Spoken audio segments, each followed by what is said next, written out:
दोस्तों, मैं अभिनव नेगी आप सबका स्वागत करता हूं संडे का फंडा में।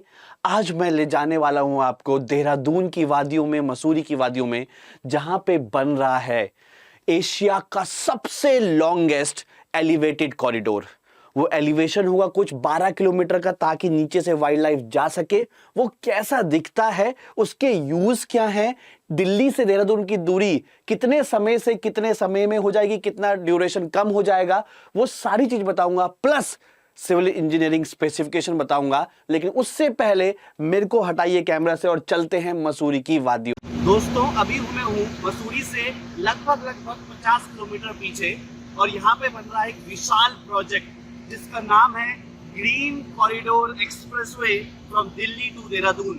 आप में से भी बहुत सारे लोगों को नहीं पता होगा कि दिल्ली से देहरादून की डिस्टेंस है वो है लगभग 275 किलोमीटर्स, जिसको ट्रैवल करने में अप्रोक्सीमेट टाइम 5 to 6 आवर्स लगता है।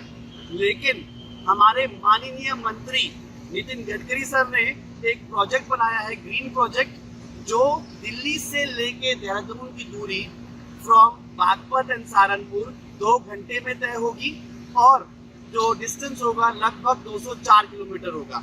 ठीक है, और माननीय मुख्यमंत्री नितिन गडकरी ने खुद कहा है कि जब इसका उद्घाटन होगा तो वो स्वयं इनॉग्रेशन डे के दिन पहले दिन इसमें डिस्टेंस ट्रैवल करेंगे 2 घंटे में।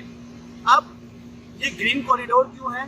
क्योंकि इसको बनाते हुए पूरा वाइल्ड लाइफ का ध्यान रखा जा रहा है। ऑलरेडी एक हाईवे था, उसको वो बिग बीट बढ़ा सकते थे, लेकिन एक और हाईवे बनाया जा रहा है। ठीक है, आपके पास सपोर्ट है जिसके ऊपर स्लैब रखा रहेगा, और नीचे आपके पास वाइल्ड लाइफ का जो नेचर है वैसे ही चलता रहेगा। इसलिए उसको थोड़ा एलिवेशन बना रखा है कि नीचे वाइल्ड लाइफ उसी तरीके से चलती रहे। सेम चीज आपको याद होगी, जो दिल्ली से बॉम्बे के लिए चल रहा है, वहां पर भी जो हाईवे है वो वाइल्ड लाइफ से जा रहा है, और इस तरीके से एलिवेशन है कि जो नीचे वाइल्ड लाइफ है वो एज इट इज रहे। अब डिफरेंट स्टेजेस ऑफ सपोर्ट्स में आपको बता देता हूँ। तो डिफरेंट सपोर्ट आपके पास है, जैसे आप वहाँ पे देख रहे होंगे, वहाँ पे आपके पास है कंक्रीट। ठीक है, कैमरामैन को कहूँगा जूम करके दिखाएं। वहाँ पे आपके पास है कंक्रीट, जहाँ पर आप रिइंफोर्समेंट लगा रहे हैं। ठीक है, उसके बाद इस तरीके का फेस रहा होगा, जहाँ पे इसके दोनों तरफ शटरिंग है, या शटरिंग को सपोर्ट करने के लिए भी बनाया जा रहा है, जहाँ पे शटरिंग करके कंक्रीट पोर होगा। ठीक है, उसके बाद कुछ इस तरीके का रहा होगा। ठीक है, शटरिंग में कंक्रीट लगा दिया, और उससे पहले वहाँ पे ऊपर स्लैब आने की तैयारी है। तो please do share and subscribe. तो दोस्तों, उम्मीद करता हूं आपको वीडियो पसंद आई होगी। चलते हैं अब स्मार्ट बोर्ड पर, जहां पर इस प्रोजेक्ट की डिटेल जानेंगे, जो आपसे इंटरव्यू में पूछा जा सकता है इंजीनियरिंग सर्विसेज या किसी पीएसयू के इंटरव्यू में, क्योंकि बहुत सारे समय वो ऐसा क्वेश्चन पूछते हैं कि अपकमिंग प्रोजेक्ट्स के बारे में बताइए। ठीक है, तो जैसे ये आपके पास दिल्ली से देहरादून का एलिवेटेड कॉरिडोर है, जो दूरी 6 घंटे दूरी को लगभग 2 घंटे या 2.5 घंटे में कन्वर्ट कर देगा। इसकी डिजाइन स्पेसिफिकेशंस भी जानेंगे, लेकिन उससे पहले जरा इस प्रोजेक्ट की डिटेल जान लेते हैं। जो भारतमाला प्रोजेक्ट के अंदर ये पूरा कॉरिडोर आता है, भारतमाला प्रोजेक्ट के अंदर ये पूरा कॉरिडोर जो है दिल्ली टू देहरादून का भारतमाला प्रोजेक्ट के अंदर आता है। तो दोस्तों, आपके पास ये जो पूरा एक्सप्रेसवे है फ्रॉम दिल्ली टू देहरादून, ये डिवाइड किया गया है 4 फेजेस के अंदर। पहले फेज में गाड़ी स्टार्ट होगी आपके पास दिल्ली से, और जाएगी आपके पास ईस्टर्न पेरिफेरल एक्सप्रेसवे से आपके पास बागपत तक। ठीक है, ये दूरी रहेगा 32 किलोमीटर्स का। 6 लेन्स एक्सप्रेसवे और 6 लेन्स आपके पास साइड वाली लेन रहेंगी। ठीक है, इन 32 किलोमीटर बागपत पहुंचा दिया मैंने आपको। बागपत के बाद आपके पास बागपत टू सहारनपुर सबसे लंबा स्ट्रेच लगभग 118 किलोमीटर का। ठीक है, इसके चारों तरफ ग्रीनरी रहेगी, कहीं पे कोई कंस्ट्रक्शन नहीं रहेगा, ब्राउनफील्ड ऐसा कुछ नहीं रहेगा, और ये दूरी है 118 किलोमीटर की। तो दिल्ली से पहुंचे बागपत, बागपत से पहुंचे सहारनपुर सेकंड फेज में। थर्ड फेज में आपके पास आपको पहुंचा देते हैं सहारनपुर से गणेशपुर, जो दूरी है 40 किलोमीटर की। अगेन ब्राउनफील्ड, जहां पे साथ में आपके पास फील्ड्स प्लस कंस्ट्रक्शन प्लस बाकी चीजें भी रहेंगी।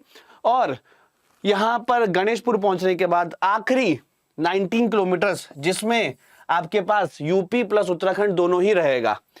ठीक है, यूपी प्लस उत्तराखंड दोनों ही रहेगा, और ये जिसकी दूरी रहेगी आपके पास 19.5 किलोमीटर्स। इससे पहले का जो एरिया था वहां पे हरियाणा यूपी सब कुछ था, मेजरली यूपी था, और फेज 4 में आपके पास उत्तराखंड देहरादून आ जाएगा। अब टोटल डिस्टेंस जो अभी तो लगभग है 260 किलोमीटर्स या दूसरा कच्चा रास्ते के थ्रू 235 किलोमीटर भी है। अब वो दूरी कन्वर्ट हो जाएगी 32 plus 118, that will be 150 kilometres, 40 190 और 190 प्लस लगभग 20 किलोमीटर और 200 किलोमीटर में कन्वर्ट हो जाएगी, जो लगभग 2 से 2.5 घंटे में आपके पास कवर की जाएगी। इस पूरे एक्सप्रेसवे में सबसे खास क्या है जो इसको दिल्ली यमुना एक्सप्रेसवे, बॉम्बे पुणे एक्सप्रेसवे से अलग करता है, वो करता है इसका फेज 4। ये फेज 4 इसके प्रोजेक्ट को बाकी फेज से या बाकी एक्सप्रेसवे से दिल्ली यमुना या बॉम्बे पुणे से अलग करता है, जो कि है फेज 4। फेज 4 में आपके पास एशिया का लॉन्गेस्ट वाइल्ड लाइफ कॉरिडोर बन रहा है, एलिवेटेड है ताकि नीचे से आपके पास जो वाइल्ड लाइफ है वो पास हो सके। एज ऑफ नाउ जो अभी होता है पास, वैसे ही बाद में भी होते रहे। तो ये एलिवेशन बनाया गया है जहां पर एक एक पिलर की ऊंचाई लगभग 8 से 12 या कहीं कहीं पे उससे ज्यादा मीटर्स की भी है। ठीक है, पूरा 8 से 12 किलोमीटर तक लंबा वाइल्ड लाइफ कॉरिडोर है यहां पर। और मेजर चैलेंजेस क्या थे? सबसे पहला तो यहां पे लॉन्ग कॉलम लगाना पड़ेगा, क्योंकि आपने एलिवेटेड कॉरिडोर दे रखा है, नीचे जिराफ भी जाएगा, बाकी चीजें भी जाएंगी, सेफ्टी मार्जिन भी रखेंगे आप। ठीक है, तो एक तो लॉन्ग कॉलम बनाना पड़ेगा, और जब भी लॉन्ग कॉलम होगा तो बकलिंग का फेलियर का चांस रहेगा, और that is the main concern यहां पर कि बकलिंग ना हो।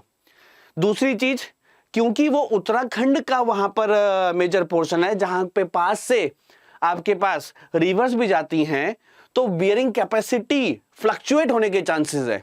देखो, जब आप बियरिंग कैपेसिटी पढ़ते हो टरजागी से, स्कैम्पटन से, ठीक है, तो वाटर टेबल का इफेक्ट आता है ना, और जैसे जैसे वाटर टेबल बढ़ता है तो बियरिंग कैपेसिटी क्या होती है? कम होती रहती है। दूसरा चैलेंज ये था।